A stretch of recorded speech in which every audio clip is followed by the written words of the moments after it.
Lawmakers taking testimony this morning on a bill that would give more workplace protections for people who smoke pot while they're not at work. Cor Harlan has been in Salem this morning watching the testimony. Senate Bill 379 would make it illegal for employers to require their workers to not use marijuana during non-working hours as a condition of employment.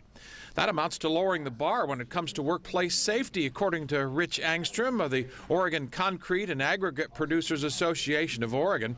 It's zero tolerance when it comes to impairment for most concrete truck drivers to ensure that they're able to quickly react to sudden moves in traffic, and outlawing those policies in the name of protecting the rights of people who smoke pot away from work, says Angstrom, is too much to ask. The THC, the product, the actual active ingredient in marijuana, stays in your system beyond the impairment time frame. And so we can't take the risk. Advocates for cannabis say if problems like the one described by concrete truck companies were as dangerous as advertised, we would have already known about them.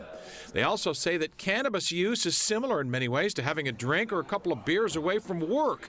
The only difference is, according to Anthony Taylor of Compassionate Oregon, THC, the active ingredient in marijuana, stays in your system long after the actual impairment is over. We don't want people flying the planes, driving the semis, operating the excavators under the influence, but as we've come through this with driving under the influence, a number of state Supreme Courts like Arizona has ruled that use doesn't prove impairment. The bill does provide exceptions, allowing employers to maintain no use as a condition of employment for what it describes as bona fide occupational requirements.